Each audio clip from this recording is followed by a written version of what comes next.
We have one of the most influential Wall Street voices joining us right now to comment on the U.S.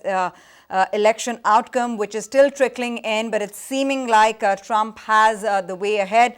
Howard Marks of Oak Tree Capital, his memos have been doing the rounds for a while, and yesterday's memo particularly has been grabbing the headlines. Howard, it's great to have you on the show. Thanks very much for speaking with us. Do you think this is everybody's worst fear coming true, or can one sit back and try to make sense of it all, look at the silver lining perhaps? Your reaction initially? Well, obviously it's not everybody's worst fears coming true, because if Trump wins, it's going to be because most of the people want him. Maybe not the financial community, but obviously there are tens of millions of Americans who want him because they believe he will produce solutions. Nobody knows exactly what his election means. His campaign promises in some areas were vague, in some areas changeable, in some areas I would say unrealistic. A lot will, of course, he doesn't have a record that we can look at in any way. A lot will depend on who are his appointees. And whether serious, experienced leaders will join his administration, and whether he will look for them, and whether he will take their advice. So, I think that a lot of what markets will be looking at in the short run are, number one, his personal attributes, which, of course, the cities, the Northeast, the financial markets. Have had a problem with all along, and then the uncertainty involved in exactly what he can stand for and what he will be able to do. Nobody knows the answer on that. So it's really uncertainty versus Mrs. Clinton, who most of us considered a known quantity. Howard, in your memos, you've talked about Trump, and you've said that while it's anger within America which has made him that popular, aside of course, his celebrity glamour attached to him, but you've said that Trump promised to help and it has won him a lot of votes. Let's analyze Trump's strategy. If indeed it's Trump at the Oval Office, what in the world economy are we going to stare at? I'm sorry, I couldn't make out your question.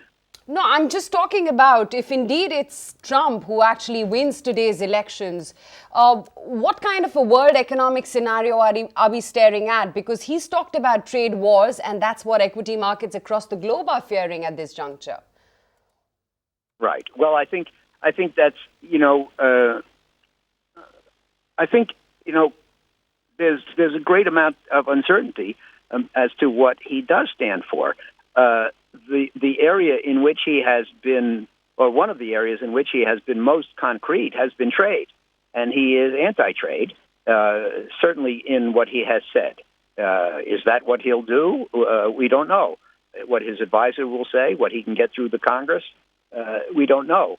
I think that, his statements have been very finely honed for his audience, and they worked.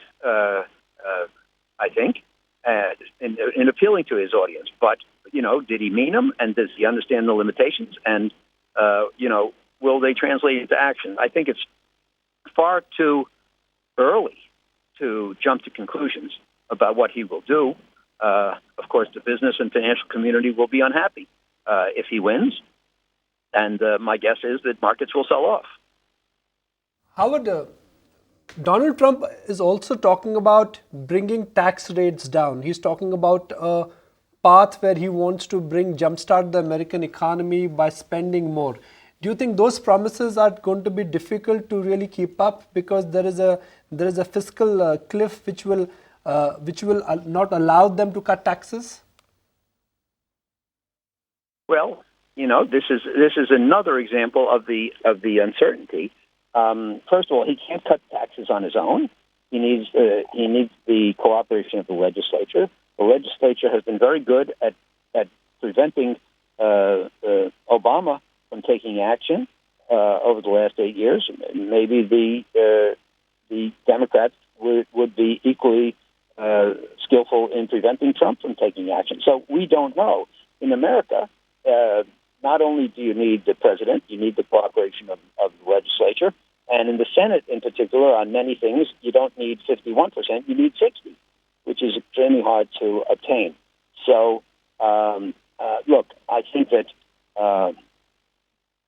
Right. he will Howard, learn. just stay on with us for a second. We have one of India's largest asset managers with us right now, and he's a big fan. He wants to ask you a question. S. Naren is with us. Naren, go ahead with your question. Naren here, sir. What we wanted to know, is there a big change in the bond market view which would happen thanks to Trump? In the what market? Bond market, US bond market. The bond market. Yes, well, I think that, look, Trump's initial economic proposals, which were reviewed by Moody's, were projected to add trillions to the national debt. Most people would assume that might reduce our friends abroad, might be expected to raise our cost of capital, to raise inflation. So, I think I would expect that the bond market would look very seriously at a Trump presidency, as with most other assets. But I do think that there would be serious misgivings. Again, like everything else, we have to see which of his positions are turned into action.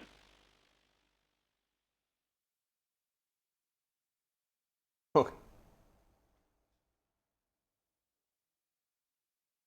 So do you think the market reaction would be substantial for a long period of time, or it will settle once Trump actually gives his policies clearly? Well, I think it would take some time for him to give policies clearly.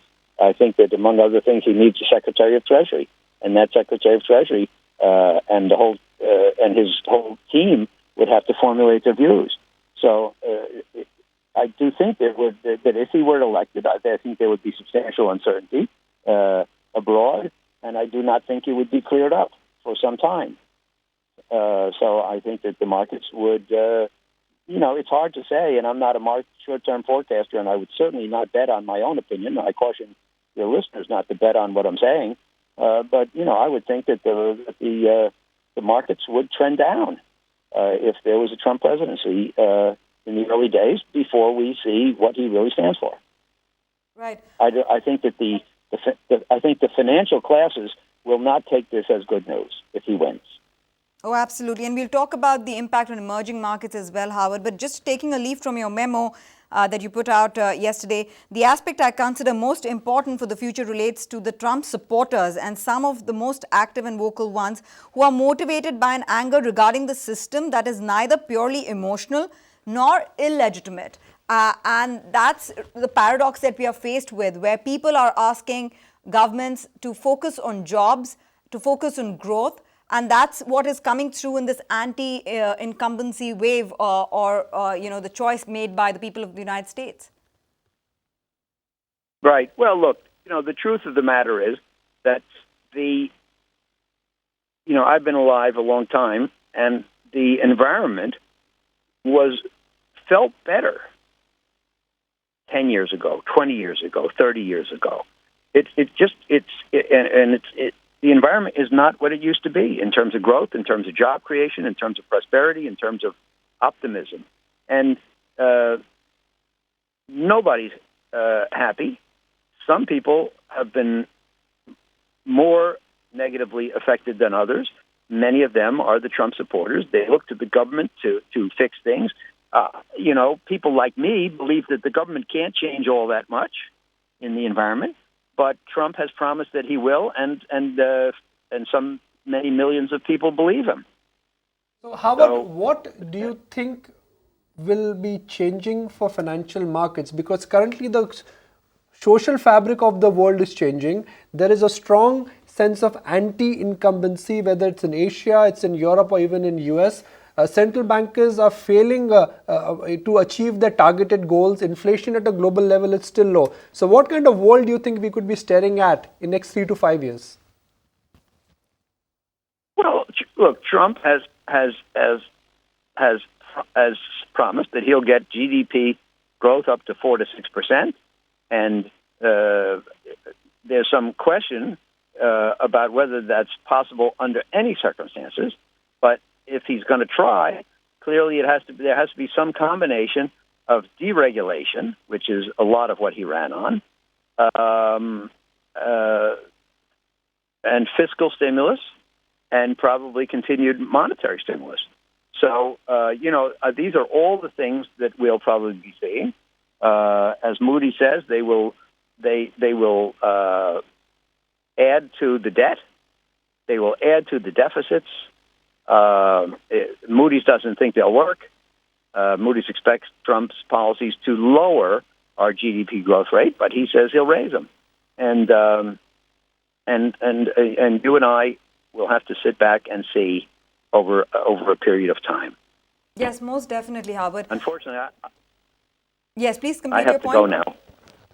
Right. Yeah. Howard, just one point before we let you go. I mean, it's such a neck-to-neck close call right now, so you don't really know which way the vote is going to swing, whether it's going to be Trump or Clinton. What kind of a world scenario are we staring at if indeed Clinton makes it to the White House? And do you think it'll be as normal, just a continuation of the policies by Obama government?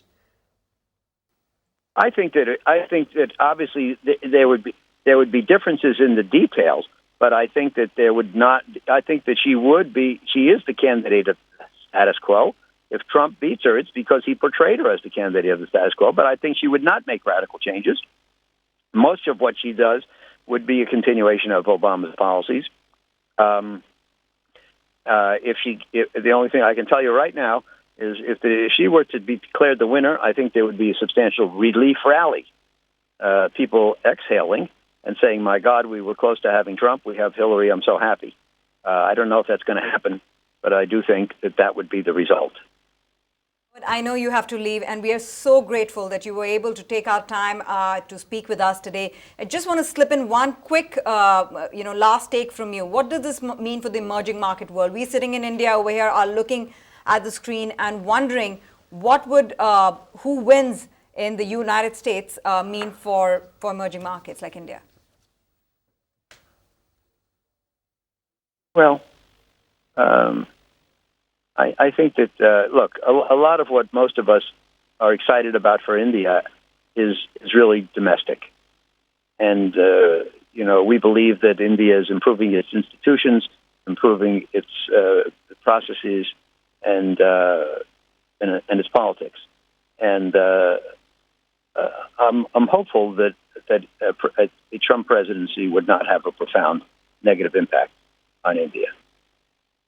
Thank you very much, Howard. Thank you very, very much for taking out the time from the My entire pleasure team at speaking with ET you. Now. I look forward to next time. Bye-bye. Great. Thank you very much. He had an important meeting, and he pretty much wedged this phone interview between two important meetings. That's a mega global exclusive. Best of the fund managers in the world, they want to hear Howard Marks. Yeah. He's of the view that if there's a Trump victory, we could be staring at substantial downside. Find us on Facebook at facebook.com/ETNow, and don't forget to click the like button. You can also follow us on Twitter at ETNowLive. To stay updated with all our programming, hit the subscribe button on our YouTube channel by logging on to youtube.com/user/ETNow.